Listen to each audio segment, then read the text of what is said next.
Oi, Henrique, como vai? Tudo bem? Tudo bem, Deodato? Tudo tranquilo por aqui. Então tá Sim, na bom. medida do impossível, né? Você sabe que você já me ganhou, né? Na prosa prévia, quem acompanha o canal sabe que eu faço uma prosa prévia, que é um momento de bate-papo para testar som, iluminação, esses detalhes. E eu acabo arrancando algumas coisas dos meus amigos que concedem a gentileza de bater um papo comigo. E eu arranquei uma coisa do Henrique que eu achei fantástico, fantástica. Eu amo futebol. Eu sou um brasileiro, cresci jogando futebol em campo de terra e descobri que o Henrique também. Henrique, Hum. como é que é essa história aí que você falou lá dos estádios de Belém do Pará, a proximidade deles? Como é que é isso, cara? Então, lá em Belém, eu fui faz muito tempo, em 2009, e fui passei em frente dos estádios. E eu fui para visitar primeiro a Curuzu, e depois eu ia visitar o Baenão. E quando eu cheguei na Curuzu, eu descobri que era na mesma rua, era na mesma avenida, tá entendendo? E o pessoal lá na Curuzu começou a me explicar que antigamente, quando tinha clássico, lá pelos anos 70, 80, assim, até os anos 90, o comecinho, os times iam correndo para o estádio do outro como aquecimento, tá entendendo? E gritando assim, meio que assustando a torcida do adversário e a torcida ia escoltando. Então, já era um clima assim para você ver como esse clássico é de ferve, né? Tomara que eles consigam outra vez ter uma gestão boa, né, para voltar, porque torcida, clima de futebol, cidade legal eles têm, né? É bem Então, legal. tomara que eles voltem. É bem legal. Olha, aí em Fortaleza, eu gosto muito de assistir jogo no PV. Fala para o pessoal de fora como é que é o PV aí, o tamanho dele. Para o pessoal que não conhece, eu amo o PV, cara. Então, o PV é um estádio, cara, mítico, porque ele é o primeiro estádio de Fortaleza, estádio mesmo, assim. O Pelé já jogou lá, assim, até os anos 70, até 1980, era o principal estádio, e ele já teve jogos com 40 mil pessoas. Hoje cabe 20, tá entendendo? Todo mundo sentadinho. Mas ele é um enclave, assim, no bairro universitário, o bairro Boêmio, onde tem os bares onde os estudantes, professores, intelectuais vão beber, tá entendendo? Beber, se divertir, casas de show, enfim. E, além disso, as universidades. Então, você dá uma aula, assiste uma aula, depois tem um jogo, você vai lá assistir, fica com os amigos tomando uma cerveja antes de entrar no Que, estádio, entra no que, estádio, como que aquele churrasquinho de gostoso, cara. gato. Que delícia. Cara, aí é muito bom. E o estádio é muito próximo. Então você consegue gritar e o jogador ouvir, tá entendendo? A corneta come solta. O Campo da Ponte, você já morou aqui em Campinas, eu torço para Ponte Preta. Você aceita um cafezinho, cara? Cara, eu aceito, mas assim, eu acabei de tomar todo o meu café. Então eu teria que fazer mais. Eu Fica, acho que não é de bom tom eu deixá-lo sozinho para fazer mais. Então, vou fica, deixar para depois. fica à vontade para tomar água de vez em quando, aqui é informal mesmo. Claro, claro. O Campo da Ponte aqui, Ponte Preta, a torcida da Ponte é ensandecida, apaixonada. Sim. Ah, e fica bem pertinho. Então, o Bandeirinha fica ali na. Então, só falta a torcida bater na cabeça dele, assim, ó, porque é muito próximo. PV também, antigamente era assim, hoje colocaram vidro e tal, mas antes era um alambrado, então cusparada no bandeira, nos jogadores do outro time. Eu vi um jogo Ceará e São Paulo, acho que em 99, foi 2001 no PV, que o Rogério não conseguiu jogar, porque todo mundo estava jogando tudo nele, tá entendendo? Ele sempre foi aquele cara assim, com muita empáfia, e depois que ele veio para o rival, a gente comprovou que estava certo. Enfim, não estava certo não, na verdade, não é para jogar nada no campo não. Estou divagando, assim, a minha paixão está maior do que propriamente um discurso racional. Nós somos brasileiros, brasileiros. Eu sou engenheiro civil, racional, mas apaixonado por futebol. A Ponte Preta é um dos clubes mais antigos do Brasil, tem mais de 100 anos, mas nunca ganhou nada. Eu costumo falar que isso aqui é amor e paixão genuína. É amor e paixão acima de qualquer coisa. E eu já fiz uma. A minha mulher falou que vai me expulsar de casa. Então, se a Ponte Preta for campeã de alguma coisa aí algum dia, você já sabe o que vai acontecer. Duas coisas. Primeiro, o risco de eu ser expulso. E o segundo, você conhece Campinas, eu vou alugar Sim. uma fantasia de gorila, vou alugar e vou atravessar a Avenida Francisco Glicério, que seria a Avenida Paulista aqui de Campinas. Vou Sim. atravessar comemorando. Aí minha mulher falou assim: se você fizer isso, você não precisa mais voltar para casa. Então faça escondido, viu? É o melhor que eu posso te dizer. Eu vou Não poste, não mostrar, eu diga vou nada. mostrar isso para ela, cara. Vou falar para ela: olha o conselho que o Henrique está me dando. Deixa ela descobrir daqui a 10 anos, tá entendendo? A raiva já passou, então. Muito bom, Henrique, muito bom. Olha, conversar com você está sendo um prazer enorme, porque quem já está acompanhando o meu canal há um certo tempo sabe que a minha proposta é o seguinte: é estabelecer um diálogo entre academia e sociedade. Eu costumo até brincar, né, chamar para a Ágora virtual. Eu costumo falar, vem para a Ágora. É academia e academia. Então, essa descontração, esse bate-papo aí, nós brasileiros gostamos bastante. Então, na primeira parte eu sempre faço, depois aí eu entro nas questões mais acadêmicas. Por falar Sim. nisso, eu queria saber qual foi o nome da tua tese do doutorado. O nome foi, na verdade, né? A antropologia como finalidade da filosofia em Kant. Ok. Eu vou chamar a vinheta, meu amigo Henrique. Outra coisa, eu costumo falar para o pessoal o seguinte: eu estou correndo a academia norte a sul, leste a oeste, pela Rosa dos Ventos. E estou fazendo É. amigos para tudo quanto é lado. Então, eu sempre falo o seguinte: vou falar para você. Eu já estou considerando você meu amigo. Se você vier a Campinas, você vai tomar uma cerveja comigo lá no Campo da Ponte. Nós vamos lá no Campo da Ponte. Ah, Se, pronto. se você não me considera meu amigo, eu já estou considerando. Tudo bem, tá valendo. Então tá Claro, bom. claro. Eu vou chamar a Não, o minha. dia que eu for, eu não entrei no estádio da Ponte, nem do Guarani, tá entendendo? Porque eu estava numa correria danada, era longe, enfim. E não, eu só passei em frente, fui lá ver, tirei umas fotos, mas não consegui entrar. Próxima vez que eu for, a gente combina de assistir um jogo juntos. Combinado. Eu vou te pegar onde você estiver. Passo lá, vou te Pronto. levar em dois lugares. No Boteco do Candreva, que fica atrás do Campo da Ponte, reduto da torcida da Ponte. Fantástico. Tem uma feijoada lá que é assim de comer de joelhos, agradecendo a Deus. Legal. E tem.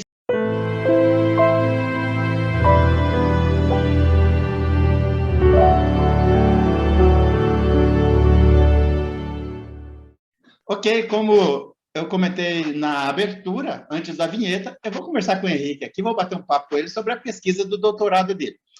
Ô, Henrique, você falou que na sua turma de alunos lá tem dona de casa que voltou a estudar, tem todo tipo de aluno, e eu achei isso bem interessante. Então, vou aproveitar e pedir para você contextualizar o Kant, que foi objeto da tua pesquisa, mas falando assim para uma dona de casa que nunca ouviu falar nele.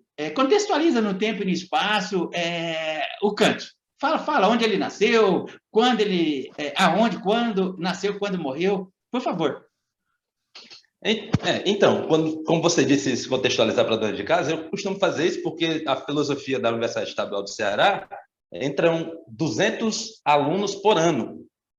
Então, entra todo tipo de gente, tá entendendo? E eu costumo dar aula à noite, que é onde os trabalhadores, as pessoas que têm que trabalhar de dia vão. Então, essa aula é muito mais dinâmica, as pessoas têm uma carga de vida muito maior e conseguem entender melhor as demandas da filosofia, porque justamente diz respeito também à vida delas. A filosofia não está separada da vida. E por conta disso que eu também me identifiquei um pouco com Kant, porque foi um autor que sempre foi pobre a vida inteira, tá entendendo? Não a vida inteira. Depois que ele lançou a Crítica da Razão Pura, ele ganhou um dinheirinho para sobreviver bem. Mas, enfim, ele nasceu em 1724, na cidade de Königsberg, que era a capital da Prússia Oriental. Hoje é Kaliningrado, lá na Rússia, um enclave russo ali no meio da Europa Central.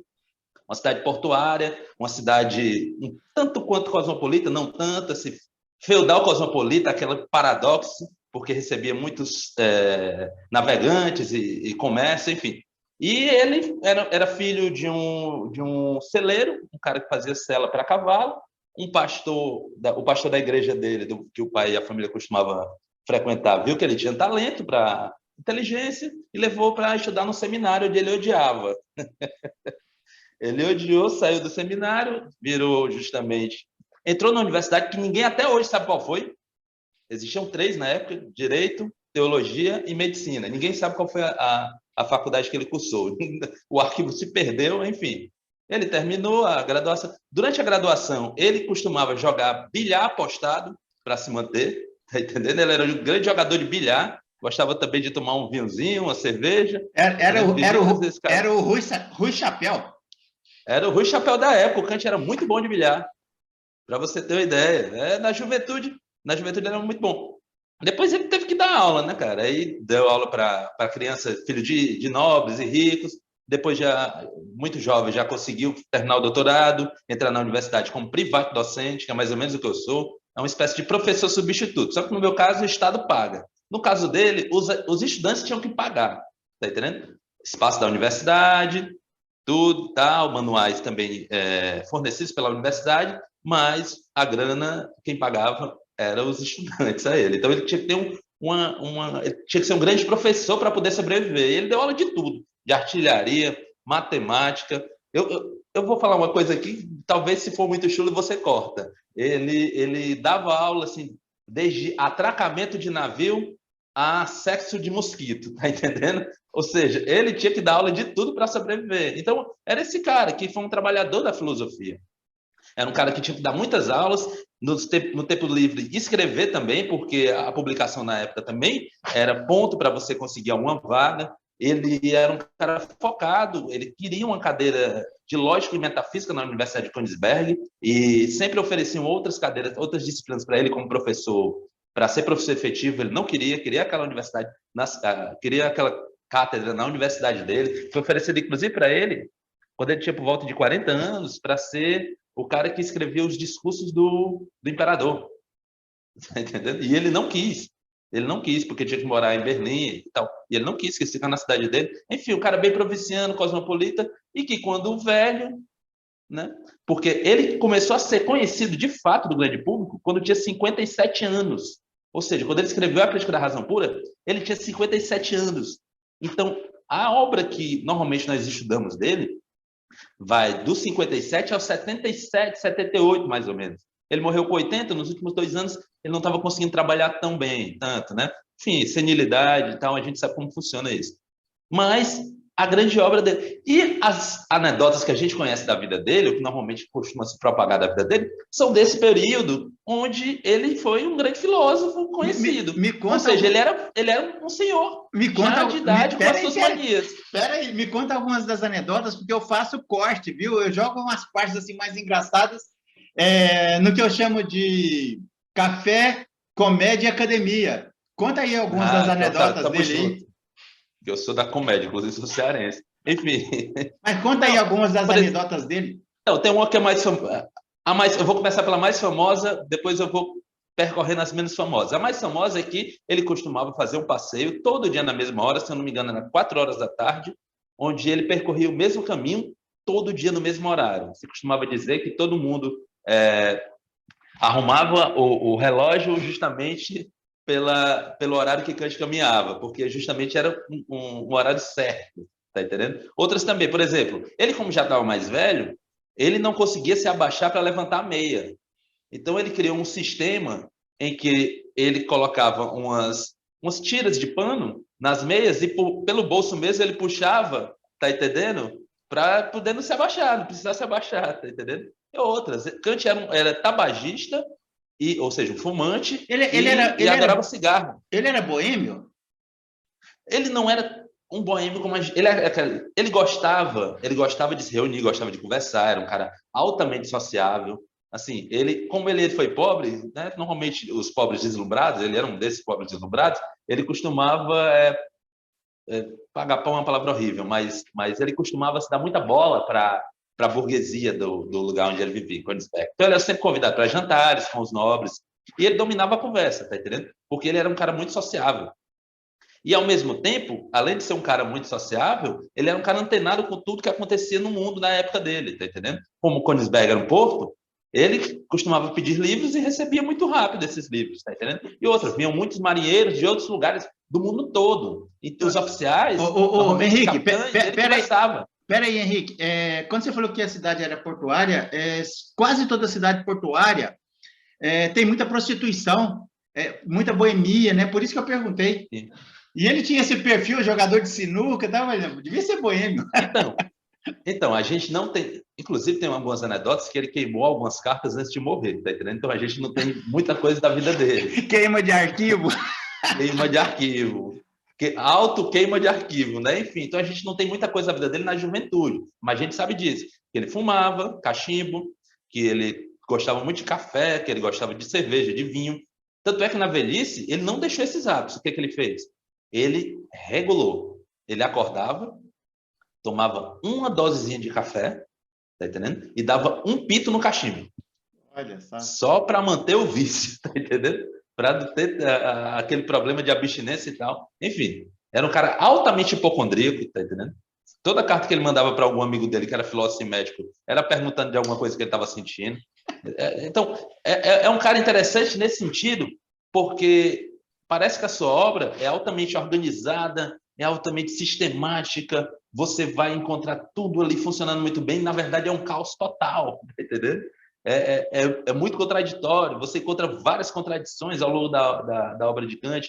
Você vê as contradições, inclusive, porque ele vai, ao longo do tempo, tentando resolver as contradições, sem dizer, na verdade, que ele estava se contradizendo.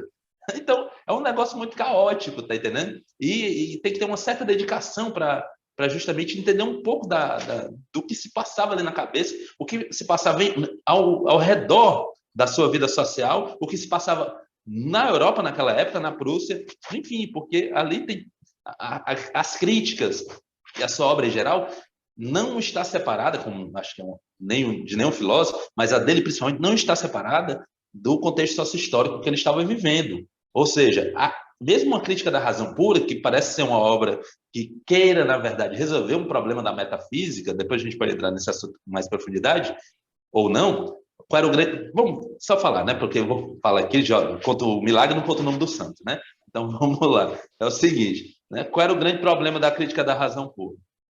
Era o problema da metafísica. O que era a metafísica? É uma ciência, um saber que vem lá da antiguidade e tinha 3 objetos como os seus grandes objetos. Deus, a imortalidade da alma e o mundo. Nesse sentido, o que aconteceu? Deus, ele sofreu um pequeno baque, pelo menos a ideia de Deus, tá entendendo? Na modernidade, porque justamente o modelo de ciência que se tinha exigia que não só as coisas fizessem sentido, porque a ideia de Deus faz muito sentido para a sociedade ocidental, mas que ela tivesse referência, ou seja, que você pudesse no mundo apontar, isso é Deus. E justamente, Deus não era um objeto com referência, ele só tinha sentido, ele não tinha referência. Então, com isso, a ciência não propriamente chancelava a teologia como um saber próprio da modernidade ou que tem alguma validade. Então, Deus deixou de ser um objeto factível para a filosofia da época. A alma. Aqui eu estou falando da imortalidade da alma. Assim, tirando o espiritismo à parte, que eu respeito muito, tá entendendo? É uma religião que a gente merece dar todo respeito, mas assim, tirando a parte religiosa, a gente nunca viu alguém que voltou e disse como é de fato lá do outro lado.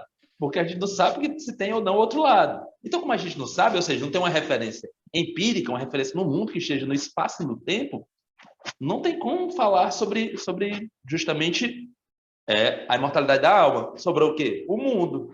Só qual é o problema do mundo? Ninguém consegue ter uma imagem e abarcar a totalidade do mundo. Tente aí pensar na totalidade do mundo. Agora, tente colocar numa imagem. É quase impossível, cara. Ou seja, é praticamente impossível. Você pode ter toda a imaginação do mundo, você não coloca isso. No entanto, há o mundo justamente que a gente vive, é esse mundo restrito. E desse mundo restrito, a gente postula algo maior. Tá entendendo? Então, o mundo virou um grande problema. Então, a metafísica, ela passou a ser um grande problema. Só que qual a questão aqui? É que a metafísica era o carro-chefe da filosofia.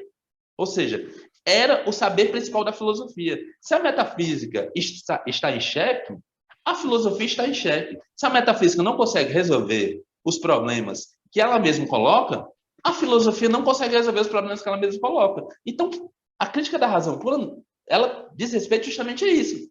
Como é possível que a gente possa reaver a metafísica do ostracismo que a ciência moderna colocou e, ao mesmo tempo, dar algum grau de cientificidade, mesmo que os seus objetos não possam mais ser tomados como objetos próprios para uma ciência. E aí, o que faz? Tá entendendo? Essa é a grande pergunta, esse é o pulo do gato.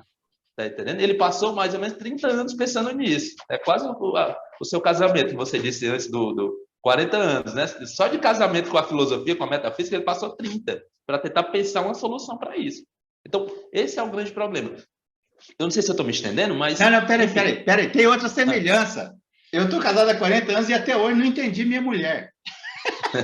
Ô, Henrique, deixa eu te Rapaz, fazer. então é bom você botar assim no papel, chegar em casa, ficar o dia inteiro pensando, anotar, porque já estava na hora. Olhar os fenômenos, Pois estruturar é, logicamente o raciocínio. Eu acho que quanto mais eu claro. estruturar, menos eu vou entender. Uma mulher não se entende, cara. Ô, Henrique, deixa eu te fazer uma pergunta. Fazer um parênteses aqui, na verdade. De onde veio esse encantamento pelo Kant, cara? Quando foi a primeira vez na história da tua vida que você ouviu falar dele? Era jovem, Na- foi na graduação? Como é que foi? Então, na verdade, eu sempre sofri um desencantamento por Kant, tá entendendo? Porque ele é um pensador mais desafiador, eu acho que até mais do que Hegel, em toda a história da filosofia, principalmente para a nossa Você época. ficava puto, cara? Várias vezes, tá entendendo? A primeira delas é o seguinte: eu, na graduação, eu costumava transitar por várias áreas, acompanhando os professores, acompanhando as pesquisas deles, até que uma professora chamada Silvia Leão Peixoto Almeida, ela já é aposentada do nosso departamento, eu fiz a graduação onde eu estou ensinando, na Universidade Estadual do Ceará, ela estava dando um curso sobre teoria do conhecimento. E nesse curso ela me mostrou um filósofo muito interessante, que escrevia muito bem, que é David Hume. E eu me apaixonei por David Hume. E eu vi que ele lançou, assim, é, é, água, sabão no azulejo da história da filosofia, tá entendendo? Na verdade, da história da metafísica, que foi justamente mostrar que tudo aquilo que a gente conhece, na verdade, é só um hábito e que a gente não pode dizer que acontecerá no futuro. Ele dá o exemplo do sol. Cara, eu sei que todo dia o sol nasce. Eu fico esperando que o sol vai nascer amanhã porque eu tive a experiência de todo dia o sol nascer de manhã, tá entendendo? Mas não quer dizer que amanhã o sol vai nascer. Isso é só um hábito meu. Ou seja, há uma diferença entre o meu pensamento e a natureza. Há uma diferença entre o mundo e o que eu penso. Então há um abismo intransponível para Hume. Tá entendendo? Então o que aconteceu? Eu estava estudando muito Hume, aí chegou Kant, aí depois ela apresentou Kant. Isso eu era bem jovem. Ela apresentou Kant. Eu disse, não, mas está errado. Por que está errado? Porque justamente esse cara, para resolver esse problema, ele disse que o nosso pensamento já tem, vamos usar uma metáfora aqui da juventude, ele já tem um software que roda justamente o nosso hardware. Ou seja, todo mundo já vem com esse software. É mais ou menos o Windows 10 de fábrica lá da humanidade, tá entendendo? Kant, nesse sentido, pode até ser tido como pai da computação. Porque, de fato, ele acha que a gente já tem, na verdade, todas as condições, não para dizer o que o mundo é ou como o mundo vai ser, mas para fazer sentido para nós, e não só fazer sentido do ponto de vista do indivíduo, mas fazer sentido para todos os indivíduos. Ou seja, é que olhar para essa experiência do Sol e aquilo que eu disser sobre a experiência do Sol, outros indivíduos também vão poder dizer a mesma coisa. Ou seja, o negócio seria necessário, universal e objetivo. Então, Então, justamente por Henrique, isso, eu me apaixonei por essa questão, tá entendendo? Ou seja, esse cara tá tentando resolver um problema aqui irresolvível, então, tá entendendo? então faz o seguinte, fala um pouquinho sobre o método e sistema no pensamento do Kant. Então, aí a gente já vai dar um pulo para dentro da minha tese, tá entendendo? Isso aí foi uma briga tremenda com o meu orientador. Não foi uma briga tremenda, não, que a gente sempre foi amigo, assim, a briga era tomando cerveja e dizendo não um para o outro, não. É o Daniel Omar Pérez, tomando uma cerveja lá no Nono, ou então no Ademir, a gente sempre ia tomar uma cerveja e ficar discutindo sobre filosofia e o mundo. Enfim, e sobre a tese. E isso foi um grande problema, porque há em Campinas, na Unicamp, uma escola de filosofia kantiana, tá entendendo? Que é interessante, porque eles são de uma escola chamada escola semântica. Qual é o ponto dessa escola semântica? Eles dizem o seguinte: o grande problema de toda a filosofia kantiana é como é possível você se referir ao mundo, aquilo que eu estava falando anteriormente, de modo que todos aqueles que se refiram também vão encontrar a mesma coisa. Ou seja, por trás dessa pergunta tem a pergunta kantiana, é como são possíveis os juízos sintéticos a priori, é um nome horrível, tá entendendo? Parece nome de remédio, nome de doença. Enfim, a pergunta parece que você está com câncer, mas não. Como são possíveis os juízos sintéticos a priori? O que ele está dizendo? É o seguinte, a única forma que a gente tem para se referir ao mundo é por meio do juízo. O que é um juízo? É o que tem um predicado, um sujeito e um predicado. Quando eu digo, essa camisa é azul, eu estou proferindo um juízo, tá entendendo? Só que o grande problema é que toda a história da metafísica ocidental, ela achava, quando proferiu o juízo, que estava descobrindo o que o objeto era, ou seja, ela estava descobrindo o que é a azulidade do azul, por que existe o azul no mundo, tá entendendo? Quais são as propriedades primárias e secundárias do azul. A essência, você está falando da essência. É a essência, eu ia chegar lá, é a essência. Então, toda a metafísica anterior achava que estava justamente tirando do objeto tudo aquilo que ela pensava. Mas, na verdade, ela estava colocando no objeto. Então, Kant teve essa sacada. Então, um juízo é aquilo que se refere ao objeto, ele sintetiza vários elementos diferentes, ou seja, tecido, azul, esse bicho feio que está vestindo, ele sintetiza vários elementos diferentes, nenhum juízo só, e esse juízo não pode estar no objeto. Ele tem que ser anterior ao objeto. O que é anterior ao objeto? O pensamento.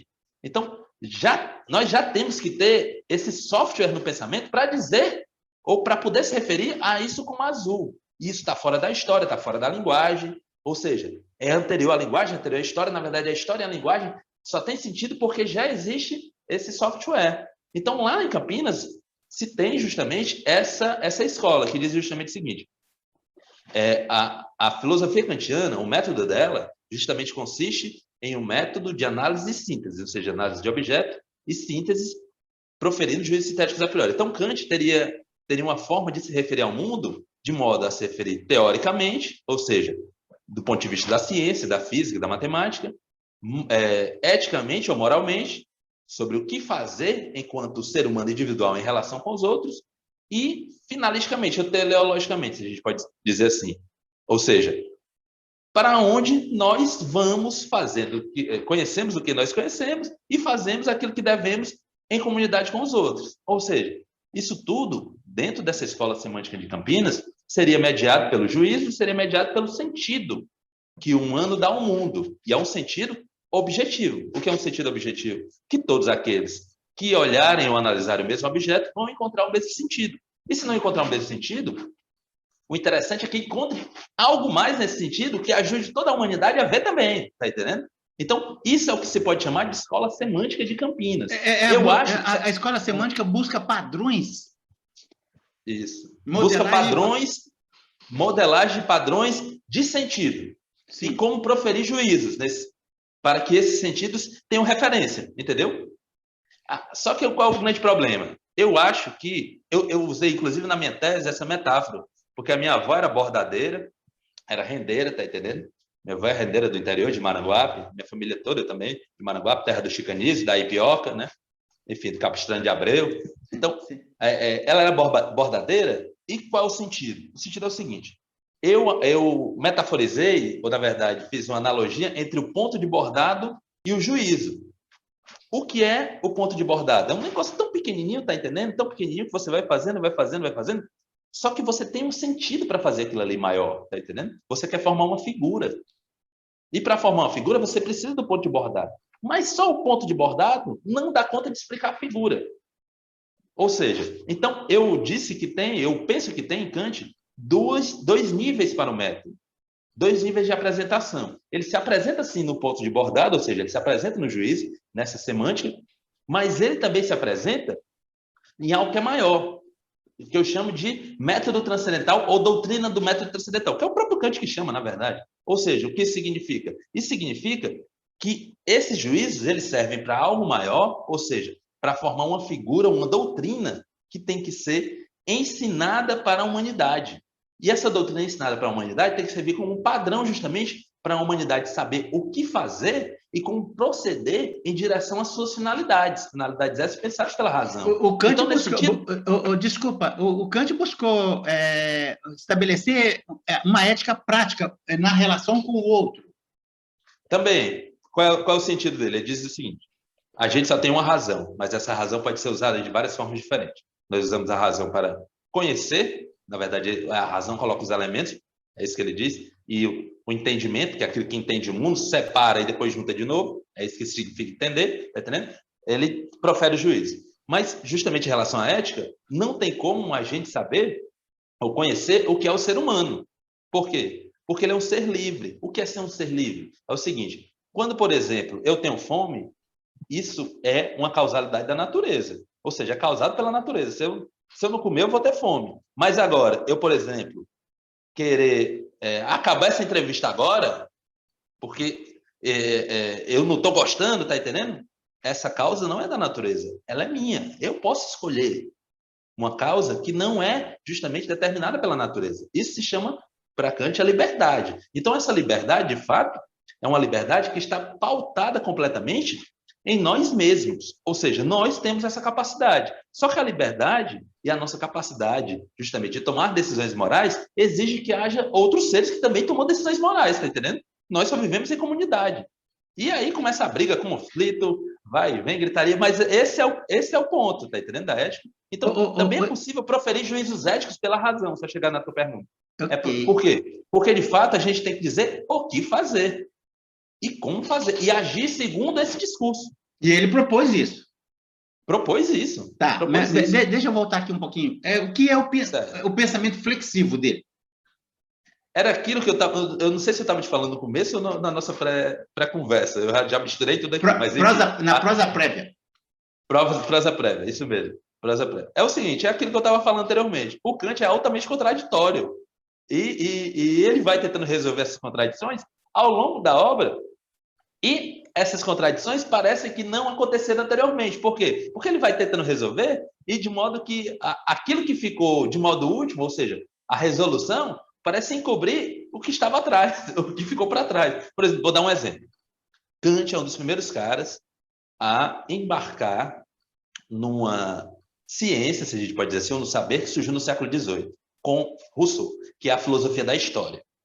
Então, ele tem um texto que é muito interessante, História Universal do ponto de vista cosmopolita, entendeu?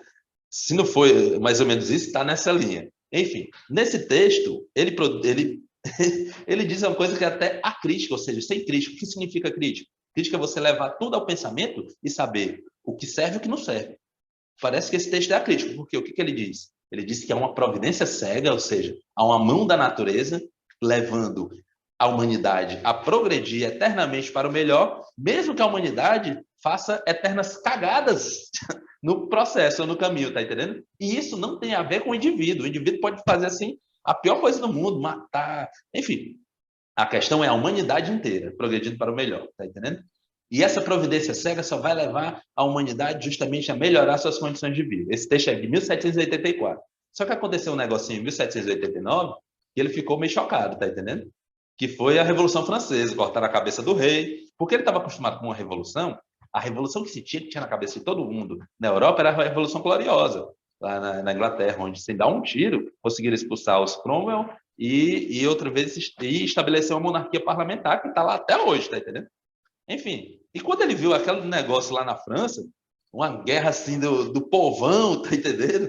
Povão assim com a raiva social e a burguesia instigando o povão, a burguesia cortando a cabeça da nobreza, enfim, ele viu aquilo ali, ele ficou meio horrorizado, tá entendendo? Qualquer um podia ser morto só pensar. Isso ficou explícito? Ele deixou isso explícito? Ficou explícito no texto que ele corrige esse outro, tá entendendo? Ou seja, se do ponto da História Universal do ponto de vista cosmopolita ele propõe uma providência cega, tem um texto lá já do final da vida dele, de 1797, que se chama O Conflito das Faculdades. O Conflito das Faculdades, na verdade, ele quer colocar a filosofia, ele quer, na verdade, introduzir a filosofia como ciência principal da faculdade de teologia, de medicina e de direito. E no conflito, e ele faz esse conflito, tá entendendo lá no texto? No conflito da teologia, ou do direito com a filosofia, ele justamente traz isso de volta, a questão da história. Então, ele arrefece o negócio da providência cega e diz, eu acho que não é assim tão cega, não. Os humanos também têm que contribuir para a providência. Se a gente não contribuir para a providência, não tem providência que dê jeito, tá entendendo? Como diria um poeta antigo daqui, não tem jeito que dê jeito para você ficar comigo. De hoje em diante, nós vamos ser uns simples amigos. Raimundo Saudado, um poeta do Maranhão. Enfim, e justamente ele corrigiu, tá entendendo? Então, isso ele vai fazendo ao longo de toda a obra dele, Deodato.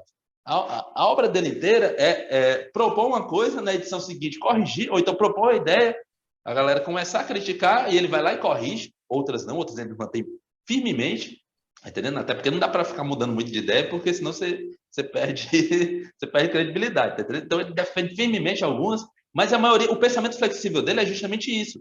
ele vai adaptando as críticas e aquilo que ele vê que não vai funcionar para as finalidades que ele quer e vai reformulando. Tá entendendo? Isso aparece ele estabelece diferentes estatutos? Estabelece. Tanto é que, juntando uma pergunta a outra que você fez, é o seguinte: essa flexão do pensamento dele, ou seja, essa dobra do pensamento, que ele vai dobrando o tempo todo para adaptar às finalidades que ele quer, chega em 1793, ele, inclusive, faz uma dobra, uma flexão em relação à própria finalidade da filosofia dele. Se ele achava que a finalidade da filosofia era estabelecer padrões para o pensamento correto, para a ação moral, e justamente para se chegar a determinado ponto finalístico da humanidade, ou seja, uma vida em que as pessoas não precisam mais fazer guerra, enfim, uma vida melhor. No entanto, em 1793, ele coloca uma pergunta fundamental, que é para justamente entender como tudo isso é possível, que é a pergunta: o que é o homem? E nessa pergunta ele diz, numa carta, que a ciência que deve estudar justamente essa questão, ou, na verdade, colocar em prática essa questão, é a antropologia. E a antropologia tem como objeto principal o homem. E, justamente, a antropologia tem que ser aquela que engloba todas as outras questões dentro de si e tem que levar a humanidade a atingir suas finalidades. E, por conta disso, tá entendendo? A gente pode encontrar diferentes estatutos na obra de Kant. Porque é o seguinte: a antropologia é uma ciência que surge, segundo Levi-Strauss, com Rousseau, porque é o cabo que diferencia entre natureza e cultura, ou seja, ele mostra que há uma passagem da natureza para a cultura, mas ele, ao contrário de outros, ao contrário inclusive de Kant, acha essa passagem horrível, tá entendendo? É uma corrupção da humanidade, passar do estado de natureza para o estado de cultura. Enfim, ele preferia estar nu na beira da praia, cantando o dia todinho, caçando uma vez por semana, tendo comida, enfim, como todo mundo, eu acho, né? Enfim, então, eu acho muito melhor. Essa minha vidinha que eu tenho aqui, melhor que ela. Enfim, aí, portanto, Deodato, nesse sentido, é necessário a gente entender o seguinte: a antropologia, por si só, ela não consegue dar conta de ser uma ciência por si só. Por quê? Porque ela não tem, vamos falar assim, ser do mundo corporativo, um background, né? um pano de fundo que sustente justamente as suas demandas. Por quê? Qual é o grande pano de fundo dela? É o homem. E a gente já sabe que o homem não é um objeto cognoscível, ou seja, conhecido. Por que você não pode conhecer o homem? Porque ele é livre. Você acha que conheceu, daqui a pouco ele está tomando uma atitude que você nunca... que é inesperada, tá entendendo? E isso pode ser até coletivamente. Imagina se ele tivesse visto o fascismo, tá entendendo? Enfim, então, ele sabia que o homem é um objeto assim, inesperado. Não é inesperada a palavra correta. Você não pode prever, é imprevisível. Essa é a palavra que eu queria. É imprevisível, tá entendendo? Então, de fato, a antropologia, ou as obras antropológicas, que eu chamo de obras antropológicas, são aquelas que vêm de 1793 para frente, onde ele está tentando implementar. E nessas obras, o estatuto delas é diferente do estatuto das críticas. Por quê? As críticas, elas fornecem justamente um pano de fundo teórico, tá entendendo? Por meio do qual a ação prática, ou a ação, como a gente chama da antropologia, pragmática, que é mostrar ao homem justamente para onde ele deve ir, como ele deve organizar sua sociedade, como ele deve resolver os seus conflitos bélicos, enfim, isso tudo é da pragmática, da antropologia. Só que para isso ele precisa do quê? Ele precisa do pensamento em geral. Ele precisa saber como pensar. E para saber como pensar, você precisa da crítica. Então eu digo sempre o seguinte: são estatutos diferentes, as obras críticas e as obras do final da vida do projeto antropológico, só que elas têm uma ligação umbilical que sem a qual não há nem crítica, não há nem antropologia. Ou seja, não há um projeto completo. O projeto completo só se dá com uma dobradiça, se a gente pode dizer assim. Ou melhor, eu sempre gosto de usar uma palavra. É um revezamento de 4%, aquela corrida da Olimpíada, né? Você tem que passar o bastão. A crítica, ela não consegue dar conta da pragmática, mas a pragmática sozinha também não consegue dar conta de si, tá entendendo? Então, uma necessita da outra. E as duas estão envolvidas num projeto maior, que é justamente um projeto de filosofia. E é esse projeto de filosofia que é um projeto sistemático.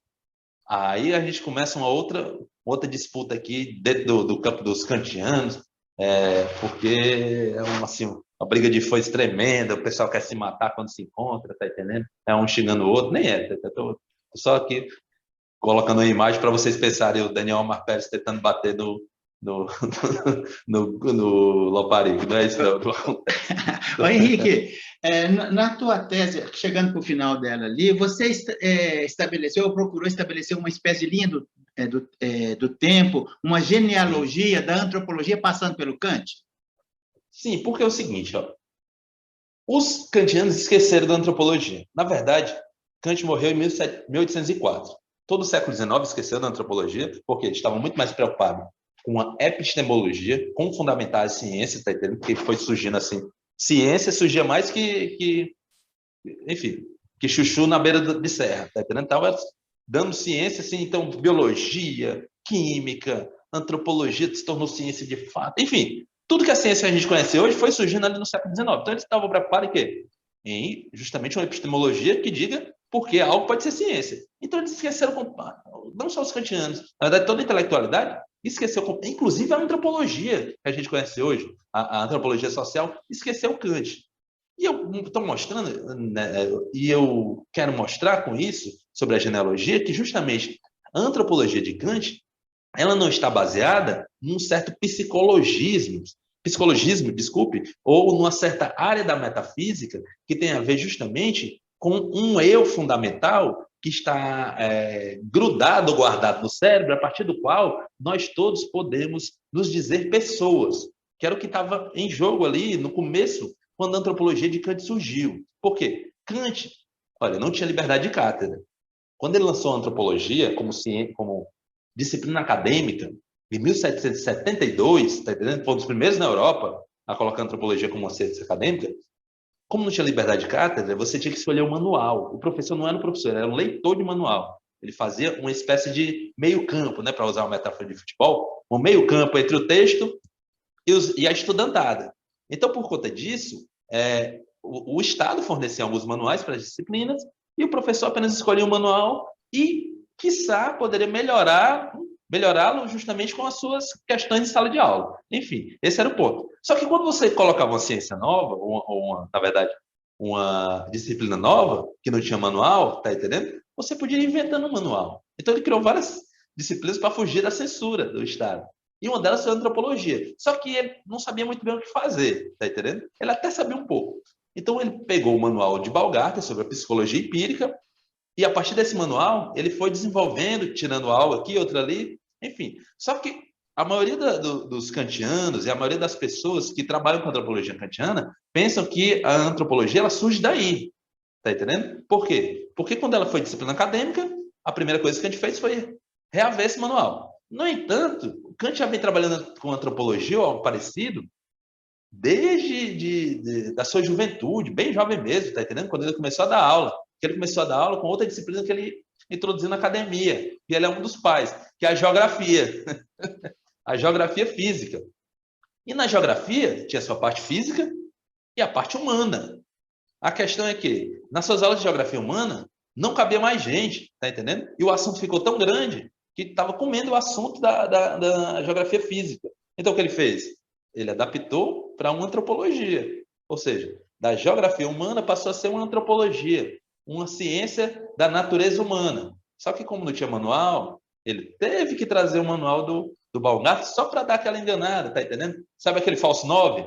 Vem até o meio-campo, né? Toca na bola, recebe do zagueiro, toca no lateral, o lateral toca no meio, ele já está dentro da área recebendo o cruzamento, porque o meio fez a tabela com o lateral e ele chegou sozinho, com velocidade, para cabecear. Então, foi mais ou menos isso que ele fez, tá entendendo? Quando ele colocou a psicologia, foi enganar o time adversário. Que era o time adversário? O governo prussiano. Enfim, então, por conta disso, é que é importantíssimo a gente saber de onde as coisas vêm. Mas mais importante ainda é a gente saber o que ele queria com isso, tá entendendo? Ele tinha um projeto antropológico que ele queria colocar em prática. Porque a antropologia, no começo das críticas, ela parecia ser algo auxiliar da moral. Ou seja, qual é o ponto? Kant queria o seguinte, ele queria uma fórmula na moral, uma fórmula mesmo, tá entendendo? Por meio da qual qualquer pessoa que conseguisse pensar, conseguiria agir de acordo com essa fórmula, que é o seguinte: age de modo tal que a atuação se torne universal. É o popular não fazer com os outros o que eu não quero que faça comigo, tá entendendo? É justamente isso, é simples assim. Não faça com o outro o que eu não quero que faça comigo. Então, por conta disso, ele achava o quê? A fórmula era mais importante do que propriamente a ação. Por quê? Você podia não agir segundo a fórmula, você podia não agir segundo a moral. você podia colocar em prática o seu livre-arbítrio, para ir de encontro àquilo que é racional, tá entendendo? Enfim, então por conta disso, ele achava que a antropologia era só ao auxiliar da moral. Só que ele foi se tocando ao longo do tempo que a antropologia é algo mais profundo. Por quê? Quem opera a razão, teoricamente, inventa a ciência, quem age moralmente e quem tenta pensar suas finalidades é um bichinho, tá entendendo? Mal resolvido no mundo, chamado homem. Então, se você não entender completamente o que é esse ser, você não consegue entender justamente as suas manifestações, como eu disse anteriormente, manifestação teórica, manifestação prática e manifestação teleológica. Então, por conta disso que eu estou dizendo que em 1793, ele colocou na cabeça e começou a falar para alguns interlocutores que o grande objeto da filosofia era o homem. E a ciência finalística, a ciência principal da filosofia, ou a disciplina principal da filosofia, não precisa ser ou não deve ser mais a metafísica. Deve ser a antropologia. Se a metafísica é justamente a ciência primeira, a antropologia é a ciência última. Ou seja, é aquilo que de última hora a humanidade precisa para resolver seus próprios problemas. Só que qual é o problema aqui? O problema é que a humanidade que ele estava tratando, tá entendendo? Não envolvia só a sua comunidade de Königsberg ou só a comunidade europeia. Ou seja, no século XVIII, uma profusão de povos e gente diferente, com culturas completamente diferentes, foram, assim, a gente pode dizer, descobertas pelos europeus. Os europeus tiveram contato, tá entendendo? Então, o desafio é, como é que coloca todo esse povo dentro da própria antropologia? E aí começa a surgir aquilo que, contemporaneamente, as pessoas tratam como um racismo e misoginia do iluminismo, tá entendendo? E também se expressa na filosofia kantiana. Por quê? Qual é o problema? Seguinte, já entrando aqui na parte da antropologia.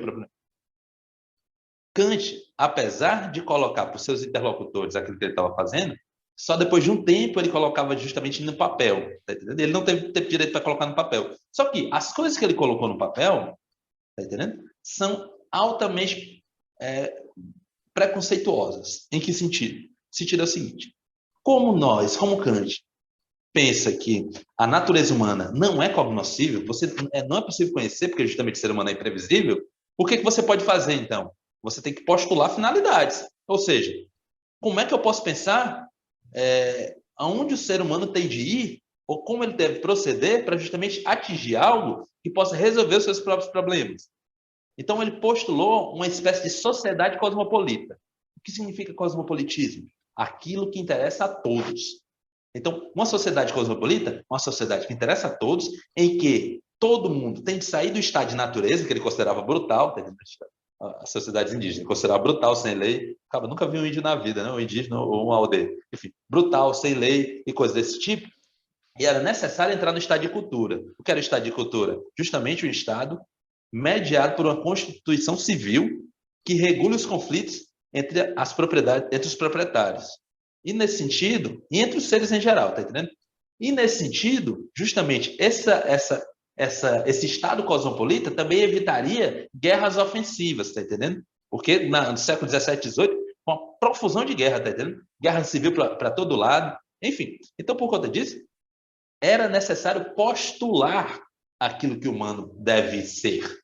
Só que aí surge um problema, porque, ao mesmo tempo, Kant é um dos caras, segundo um autor americano, judeu, de origem italiana, chamado Robert Bernasconi, que dá aula na Universidade da Pensilvânia, Universidade Estadual da Pensilvânia, ele disse que Kant foi o primeiro autor a associar modernamente raça à cor da pele. Em um texto de 1775, justamente um texto chamando para as aulas de antropologia. É um texto das diferentes raças humanas.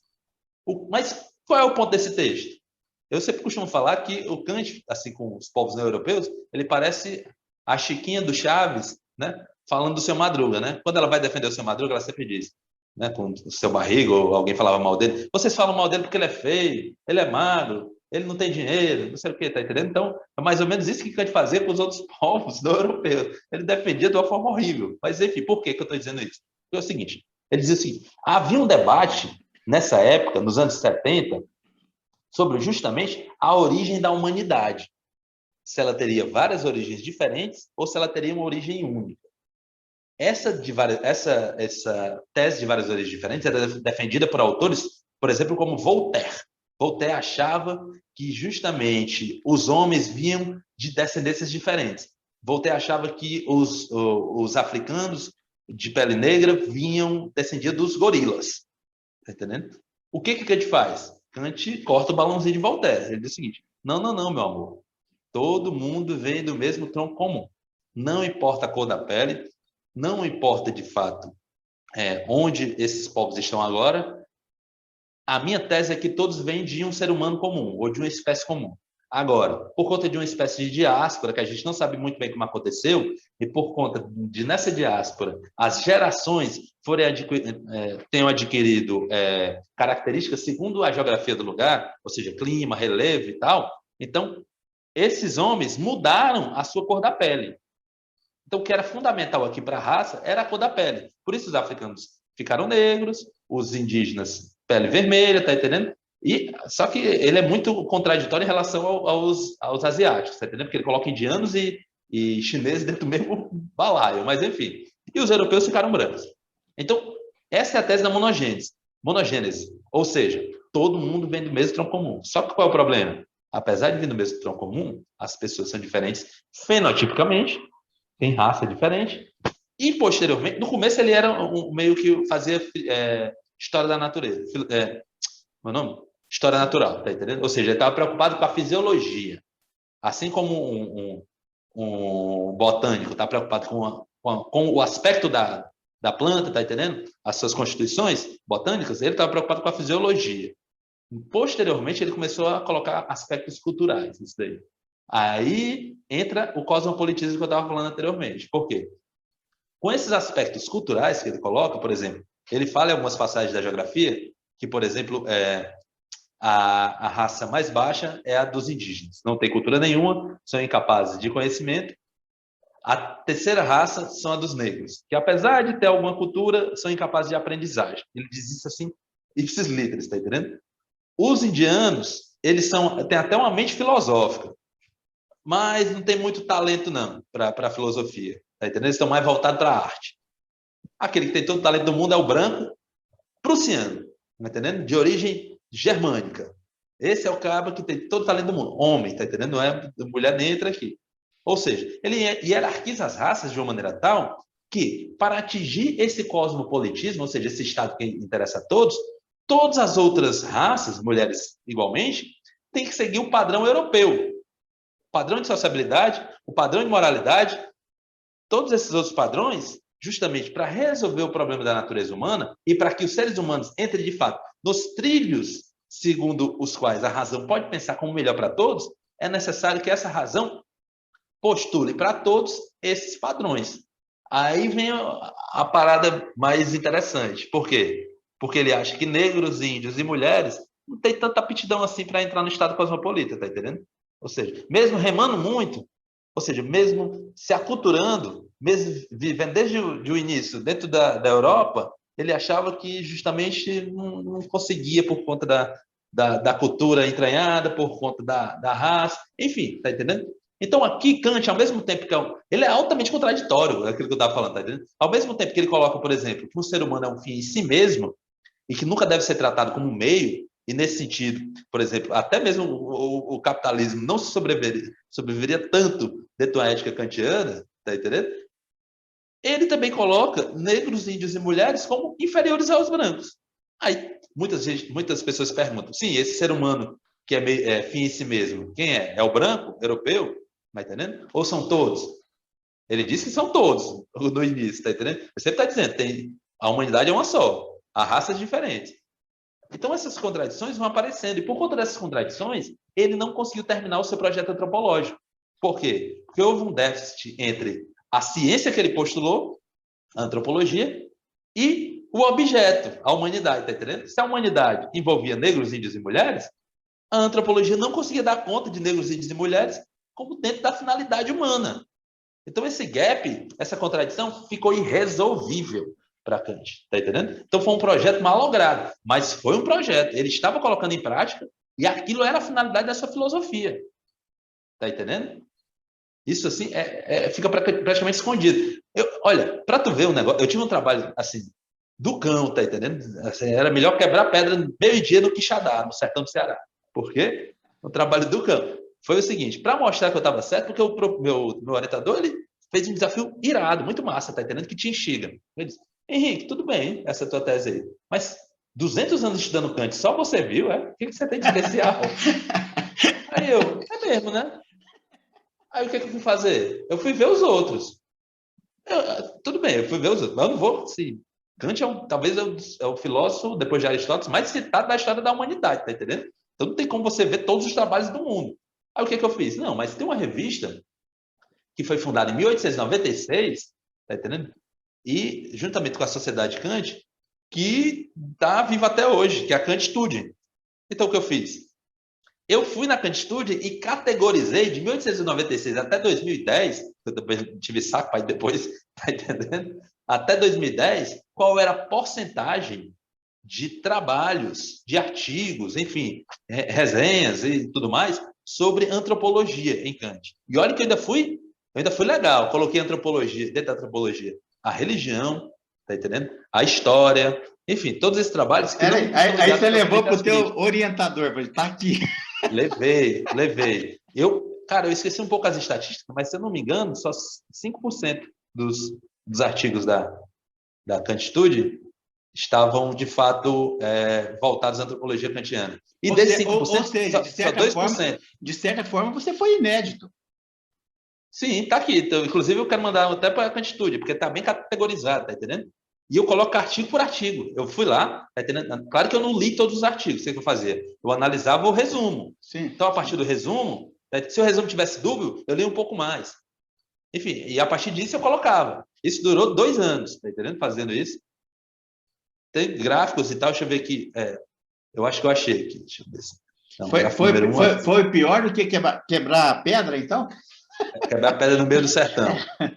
Ah, pronto, achei aqui. Só 2,2% dos artigos em 110 anos, 113 anos, tratavam sobre antropologia. Ou seja, os kantianos esqueceram a antropologia. Mas espera um acharam pouquinho. que era algo menor. Mas espera um pouquinho. Esses 2,5% perceberam essa visão eurocêntrica? Não perceberam?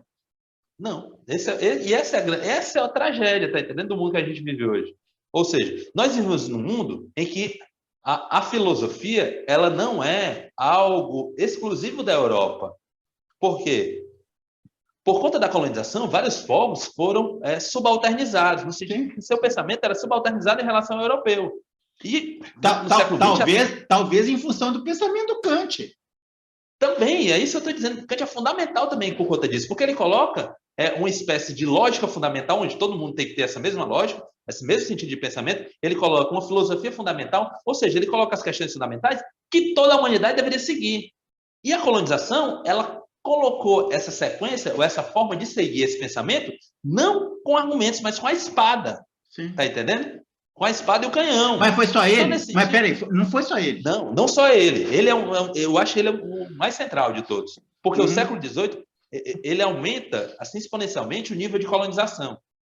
Tanto é que tem uma autora chamada Anya Lomba, que é uma indiana, ela diz que em 1930, 82% do globo terrestre, dos territórios e dos povos, ou foram colônias ou ex-colônias. Está entendendo? Da Europa. Então, nesse sentido, onde é que eu quero chegar, Deodar? Eu quero chegar nesse ponto aqui. Onde é que eu quero chegar? É o seguinte, esses outros pensamentos, por exemplo, até mesmo o pensamento chinês, filosofia chinesa, que é um negócio tão antigo quanto a filosofia grega, indiano, pensamento de vários povos diferentes da África, pensamento das Américas indígenas, está entendendo? Todos esses pensamentos foram subalternizados como não filosóficos. E o ponto é justamente esse. Por quê? Porque a filosofia europeia, ela colocou modos de pensamento e modos de ação, ou seja, modos de você adentrar a academia ou qualquer tipo de pensamento como esse, que seriam universais necessários. E não só a humanidade teria que seguir esse padrão, mas sim também todo e qualquer outro pensamento. Essa foi a conclusão com ele. Essa foi a conclusão que você chegou na sua dissertação, na sua tese? Também, a minha conclusão também é essa. Em que sentido? Olha, não esqueceram só o pensamento kantiano, não, a antropologia. Esquecem tudo que não está ligado a uma lógica fundamental, a um modo de pensamento que seja universal e necessário. Porque a antropologia, o Kant também estava querendo colocar os outros povos na conta. Ele era um cara que conhecia muito bem. Ele trata do Brasil, tá entendendo? Dos Tapajós. Ele trata de alguns povos da África, na antropologia, nas lições de antropologia, na geografia física. Então, ele era um cara que estava antenado. Ele lia muito diários de viagem dos cientistas, tá entendendo? Dos navegadores. Então, ele estava antenado no que estava em relação aos outros povos. Claro que, mas com a cabeça de europeu, tá entendendo? Ou seja, era o primitivo. Os navegadores, nos seus diários, depositavam um olhar de europeu. Também. Então, era um discurso mediado por outro discurso. Tá entendendo? Sim. Apesar dele ser leitor de Rousseau e Montaigne, tá entendendo? Que tinha uma visão completamente diferente em relação aos povos não europeus, ele admirava Rousseau tremendamente, admirava Montaigne, mas ele colocava ainda em prática todo aquele ponto que eu estava falando para você. Então, a antropologia, nesse sentido aqui, ele reflete também um pouco na mentalidade colonial, inclusive, do pensamento kantiano ao longo desses 100 anos. Eu não estou dizendo que os autores são colonialistas, eu não estou dizendo que as pessoas se dedicaram, tá entendendo? Às vezes é meio que inconsciente, tá entendendo? Dedicou tanto que não viu uma questão, ou não era uma questão na época, está surgindo agora essa questão, tá entendendo? Não é esse ponto que eu quero chegar, não quero culpar ninguém por nada. O ponto que eu quero chegar é o seguinte, inclusive, a mentalidade dos autores que trabalharam na filosofia de Kant, comentadores e autores que derivaram sua pesquisa da filosofia kantiana, elas não levam em conta que justamente Kant queria chegar a um ponto em que a antropologia, ou o homem, ou aquilo que é pragmático, aquilo que está no mundo, é justamente a finalidade da filosofia, é o objeto da filosofia. A filosofia só se dá propriamente no mundo, ela só se satisfaz no mundo. Você entende claro, mas ela tem que ter um padrão para pensar o mundo. Com o devido respeito, você entende que amputaram o pensamento do Kant. É o quê? Mudar? Amputaram. Com o devido respeito, amputaram o pensamento dele. Amputaram, inclusive não só o pensamento dele, como as questões fundamentais que até hoje a gente está vivendo. Está entendendo? Por exemplo, a questão do racismo. Sim. Cara, assim, o levante contra o racismo é gritante, gigantesco no mundo. Está entendendo? Por conta da escravidão. Kant é um dos caras que ele é meio ambíguo quanto a isso, mas ao mesmo tempo que ele coloca a população negra como inferior, e algumas vezes ele diz que essa população ela só serve como escrava, de fato. Em outros textos, ele pede para que as pessoas, por exemplo, nas ilhas holandesas, nas Antilhas, ele chamava de Ilhas do Açúcar, tratem melhores os negros, porque eu soube, segundo ele, que estavam fazendo castigos horríveis, infligindo castigos inumanos. Apesar de eles serem escravos, eles não merecem ser tratados como animais. Ou seja, era um negócio, está entendendo? Bem ambíguo. Então, nesse sentido, cara, é importantíssimo, porque o mundo que a gente tem hoje, eu dou uma disciplina aqui, só para contextualizar, eu dou uma disciplina aqui que é Problemas Metafísicos Modernos e Contemporâneos, tá entendendo? E eu parto justamente de Kant e Vives de Castro. Eu mostro que na Crítica da Razão Pura, Kant ele tem um projeto de construção de um mundo aberto. Em que sentido? Tem um padrão de pensamento, por meio do qual as pessoas, todo mundo pode pensar, tá entendendo? Por meio desse padrão, postular finalidades, tá entendendo? Que é justamente a Crítica da Razão Pura, descobre esse padrão e tenta postular finalidades, mas, ao mesmo tempo, o grande programa é justamente conhecer o máximo possível do mundo. Quem conhece o mundo o possui. Então, conhecer significa ter o mundo, possuir o mundo. E, nesse sentido, eu faço... Claro, tem muita coisa aqui, mas eu faço uma ponte com a debacle climática, a crise climática, tá entendendo? Porque essa lógica de pensamento, ela criou justamente uma ideia de mundo que é infinito, de recursos infinitos, em que as pessoas podem dispor da maneira que quiser, tá entendendo? Não. Então, Kant é um dos grandes responsáveis também, teoricamente, para a mentalidade europeia, de ter criado também uma forma de pensar que parece colocar o mundo como infinito, com recursos infinitos, tá entendendo? Ou seja, é um mundo aberto, pronto a ser construído, pronto a ser colonizado. Henrique, aí só um instante. Só um instante, Leonardo, para terminar. Daí eu trago o Vives de Castro e a Débora Danovski para mostrar que esse modelo de pensamento, ele na verdade nos levou à catástrofe que a gente está vendo hoje. Então, eu vou fazer uma pergunta para você. Acho que a gente já está meio amigo, você não vai ficar bravo. Não, pergunte o que quiser. Não, você não pesou demais a mão em cima do Kant, cara? Você satanizou o cara, meu. Muito pelo contrário, tá entendendo? Platão, olha só, eu sempre dou esse exemplo. Platão era inimigo mortal de Demócrito. Vá na obra completa de Platão, tente encontrar alguma referência a Demócrito. Não tem, tá entendendo? Porque para Platão, aquele que você pesa a mão, aquele que você de fato odeia, você despreza. Quando você fala de alguém, quando você coloca as questões abertas por alguém, você está homenageando, você está mostrando que aquela pessoa é muito relevante. Todas aquelas ideias são extremamente relevantes. São relevantes ao ponto de ter construído também ou ajudado. Eu não acho que o filósofo nenhum constrói nenhuma mentalidade, mas o filósofo, ele capta aquilo que está fermentando, está entendendo? E coloca dentro de um quadro conceitual teórico. Então, ele captou o Kant, o que estava fermentando ali nas ideias da Europa, e fez o seu quadro conceitual teórico. E é esse quadro conceitual teórico que vira e mexe, o mundo todo está voltando para pensar, tá entendendo? Porque as questões foram abertas aqui. Então, não é que eu pesei a mão em cima de Kant. Foi Kant que pesou a mão em cima do mundo. Tá entendendo? Henrique, aos nossos olhos, claro. Não, eu estou achando muito legal, cara. Deixa eu te falar uma coisa. Eu quis te provocar um pouquinho aí. Provoca. Me fala uma coisa. Você transformou em livro, cara? A sua tese? Não. Cara, ainda não. Peraí, precisa transformar em livro isso aí. E com um desafio. Você tem uma habilidade enorme de transitar, de fazer uma transposição do pensamento filosófico para o dia a dia, as expressões que você usa. Você fala a linguagem do povo, isso é muito legal. Eu sou povo, né, cara? Pois é, cara. Na verdade, nós somos, né? Nós somos. Por isso que o meu canal é assim. Deixa eu te falar uma coisa. Cara, fica com esse desafio de transformar em livro, mas de forma que o grande público possa enxergar com essa transparência que você faz, porque você está trazendo debruçando um olhar extremamente interessante, eu não diria único, talvez único, sobre o pensamento do Kant, e que é extremamente relevante para os rumos da sociedade, cara. Então, assim, claro. Eu deixo aqui o desafio para o meu amigo. Você já está pensando nisso ou não, cara, em transformar em livro? Está no horizonte, só que o problema é o seguinte, tem problemas de natureza prática, enfim, porque eu teria que tirar um tempo para fazer isso, e ao mesmo tempo, como eu estou trabalhando com contrato temporário, eu não tenho nenhuma efetividade no emprego, então a cada 2 anos eu tenho que fazer concurso outra vez, tá entendendo? Sim. Então, eu tenho que escrever sobre outras coisas também, que além de ser relevante, ser aquilo que eu penso de fato, também ajuda até algum currículo para disputar alguma vaga, né, cara? Também é uma tragédia isso daí, mas acontece. Então eu estou com isso no horizonte, mas eu quero reescrever porque eu fiz a tese, tá entendendo? Para os acadêmicos. Em que ano?